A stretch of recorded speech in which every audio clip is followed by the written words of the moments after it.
નમસ્કાર મિત્રો, આજે આપણે ધોરણ 8 પ્રકરણ નંબર 3 ચતુષ્કોણની સમજમાં એક એક્ઝામ્પલ આપેલ છે એનો અભ્યાસ કરીશું.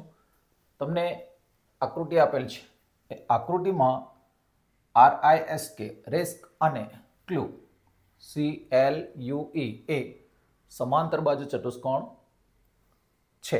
તો x તમારે શોધવાનો છે અને તમને ખૂણો K જે છે એ 120 આપેલ છે અને L 70 આપેલ છે. રાઈટ, સિમ્પલ વાત છે. અહીં તમને RISK કેવો છે? સમાંતર બાજુ ચતુષ્કોણ છે. સો K અને S બંને પાસેના ખૂણા હોય પૂરક થશે. રાઈટ, સો K અને S બે મળી 180 થશે. અહીં 120 આપેલ છે, સો S તમને 60 મળી જશે. ઓકે, ચાલો હવે CLUE ક્લુ CLUE આ જે ચતુષ્કોણ છે એ પણ કેવો છે? સમાંતર બાજુ ચતુષ્કોણ છે. ઓકે, સો સામસામેના ખૂણા સમાન થાય, સો L અને E બંને કેવા થશે? સરખા થશે. સો આપણે 70 લઈ શકીએ. હવે અહીં ES અને Q એક ત્રિકોણ છે જેમાં બે ખૂણા તમને આપેલ છે 60 અને 70. ઓકે, સો ત્રીજો ખૂણો X તમને આપેલ છે એ કેટલો થશે? 50. ઓકે, મૌખિક જ થઈ જાય છે, બટ બાળકો લખવામાં ચૂકી જતા હોય છે. સો અહીં લખાણની જે સિસ્ટમ છે એ બરાબર સમજો. અહીં ચતુષ્કોણ RISK કેવો છે? સમાંતર બાજુ ચતુષ્કોણ છે. સો ચતુષ્કોણ RISK એ સમાંતર બાજુ ચતુષ્કોણ છે. લઈ લીધું. તમારે જરા પૂરેપૂરું નામ લખો. ઓકે, આપણે જગ્યાને અનુરૂપ થઈ ટૂંકમાં લખતા છે. ચાલો, અહીં K અને S માટે આપણે પાસેના ખૂણા પૂરક લીધા છે. સો નિયમ છે તમારી પાસે પાસેના ખૂણાઓ પૂરક થાય. Okay, therefore K plus S 180 લઈ શકો. ચાલો, K તમને આપેલ છે 120, S તમને મળી જશે. therefore S is equal to 180 minus 120. so S તમને મળશે 60. રાઈટ, ચાલો S મેળવી લીધા છે. હવે સેમ જ પરિસ્થિતિ CLUE એ પણ કેવો છે? સમાંતર બાજુ ચતુષ્કોણ છે. સો હવે લઈશું હવે ચતુષ્કોણ CLUE સમાંતર બાજુ ચતુષ્કોણ છે માટે અહીં આપણે સામસામેના ખૂણા લીધા છે. ઓકે, સો નિયમ લઈશું સામેના ખૂણા સમાન થાય. ઓકે, ચાલો therefore તમે લઈ શકો L is equal to E, angle L is equal to angle E બંને કેવા થશે?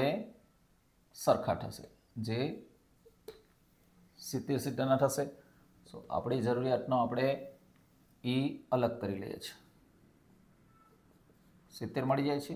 ચાલો, E તમને 70 મળ્યા. હવે ત્રિકોણ EQ અને S, ત્રિકોણ EQ અને S માં ત્રણેય ખૂણા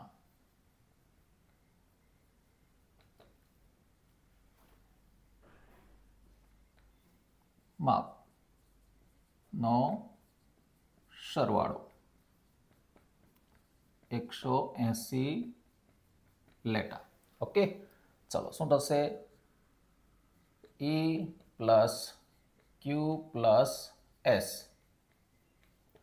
180. ઓકે ચલો E તમારી પાસે છે 70, Q જે X આપેલ છે અને શોધવાનો છે, S તમે મેળવ્યો છે 60. ચાલો અહીં X પ્લસ આ 130 થશે, 7 70 130 આપણને X જોઈએ છે, 180 માઇનસ 130 130 ને જમણી બાજુ આપ્યા છે, સો X તમને 50 મળશે. ઓકે સરળ જ છે, ફક્ત તમને આકૃતિની અંદર સમાંતર બાજુ ચતુષ્કોણ સ્કેન કરતા આવડવું જોઈએ, then સરળતાથી સમજાઈ જશે. 120 છે, S પાસપાસના ખૂણા લઈએ તો કેટલો મળી જાય 60 મળી જાય. અહીં L અને E સામસામેના ખૂણા છે, સરખા સરખા લેતા 70 મળી જશે. આ બે ખૂણા તમને મળી ગયા. ત્રિકોણ હોય ત્રીજો ખૂણો આપણે શોધવાનો છે, સરવાળો 180 લઈ તમે મેળવી શકો. ઓકે લખાણની પદ્ધતિ ખાસ શીખવી, બરાબર છે.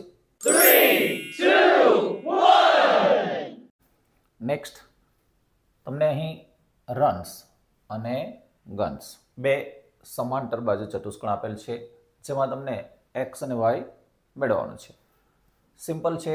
અહીં જે માપ આપેલા છે એ બાજુઓ પર આપેલા છે. ઓકે સો બાજુના ગુણધર્મનો ઉપયોગ કરો. અહીં વિકર્ણ પર આપેલા છે, સો વિકર્ણના ગુણધર્મનો ઉપયોગ કરો. તમે બાજુઓ માટે જાણો છો, સમાંતર બાજુ ચતુષ્કોણ હોય સામસામેની બાજુ સમાન થાય, રાઈટ. ઓકે સો અહીં આપણે નિયમ લઈશું, સમાંતર બાજુ ચતુષ્કોણમાં સામસામેની બાજુ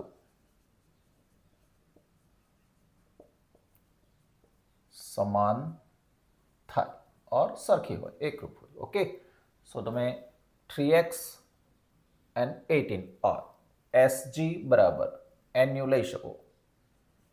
SG બરાબર NU લઈ શકાય.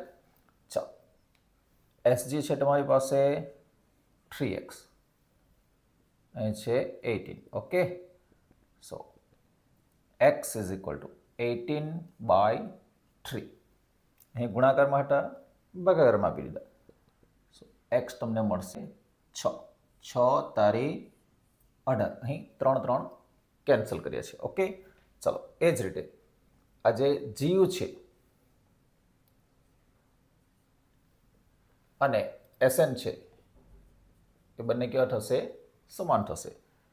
Therefore 3y minus 1 is equal to 26 લઈશું. Therefore 3y 26 પ્લસ 1 થશે. આ માઇનસ 1 હતા, રાઈટ સાઈડ આપી દીધા, પ્લસ થઈ ગયા. ચલો so 3y is equal to 27, right.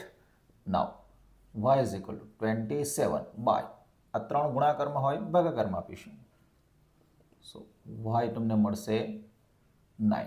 9 તારી 27. 3 3 તમે કેન્સલ કર્યા છે. ઓકે સમજાશે. જ્યારે x અને y બાજુઓ પર આપેલ હોય ત્યારે બાજુઓના ગુણધર્મનો ઉપયોગ કરો. જેમ કે સમાંતર બાજુ ચતુષ્કોણ હોય, સામસામેની બાજુઓ કેવી થાય, સરખી થાય. સમાંતર બાજુ ચતુષ્કોણ આપેલો છે અને તમને જે x અને y મૂકેલા છે એ વિકર્ણ પર છે. સો વિકર્ણ વિશે શું જાણો તમે? તો સમાંતર બાજુ ચતુષ્કોણના વિકર્ણો એકબીજાને દુભાગે. ઓકે સો આ બે ટુકડા કેવા થશે, સરખા થશે, અને આ જે બે છે એ પણ કેવા થશે, સરખા થશે. ઓકે સો બંનેને સરખાવી સાદુરૂપ આપી કિંમત મેળવીશું. નિયમ લઈએ છીએ અહીં, સમાંતર બાજુ ચતુષ્કોણના વિકર્ણો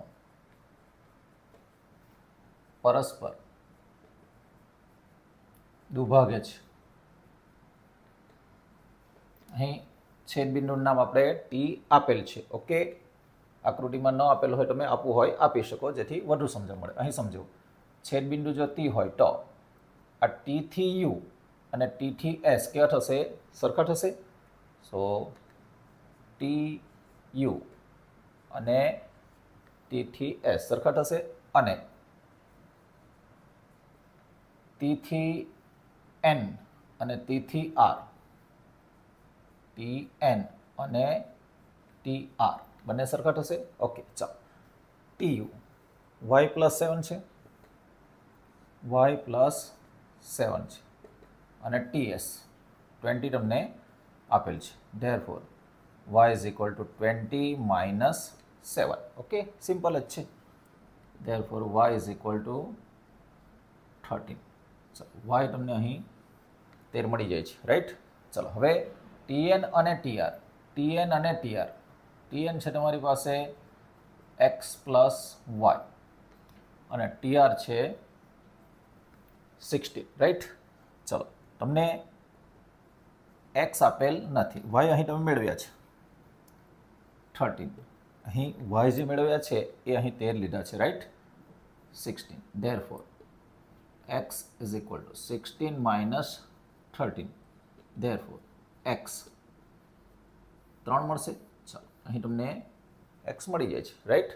હવે દાખલાઓની અંદર શું કાળજી રાખવાની હોય છે? સિમ્પલ છે. સમાંતર બાજુ ચતુષ્કોણ વિશે વાત કરેલ હોય, તમને એના ગુણધર્મ ખબર હોવા જોઈએ. જેમ કે અહીં બાજુ વિશે વાત કરેલ હોય, સમાંતર બાજુ ચતુષ્કોણમાં સામસામેની બાજુઓ કેવી હોય? સમાન હોય. એ ગુણધર્મનો ઉપયોગ કરો. તમને આપેલ વિગત છે એ મૂકી સાદુરૂપ આપો, મળી જશે. ઓકે, અહીં વિકર્ણ વિશે વાત કરેલ છે, રાઈટ. તો વિકર્ણ માટે તમે શું જાણો? વિકર્ણ એકબીજાને દુભાગે, રાઈટ. તો આ બે ટુકડા તમે સરખા લઈ શકો. ઓકે, સરળ જ છે. અને જો ખૂણા વિશે વાત કરેલ હોય તો સામસામેના ખૂણા સમાન હોય અને પાસેના ખૂણા પૂરક હોય. ઓકે, સો આ જે ખૂણા વિશે, બાજુ વિશે, વિકર્ણ વિશે ના જે ગુણધર્મ છે એ જો જાણતા હોય તમે, તો તમે સરળતાથી દાખલો ગણી શકો. ઓકે, સમજાશે? Good luck.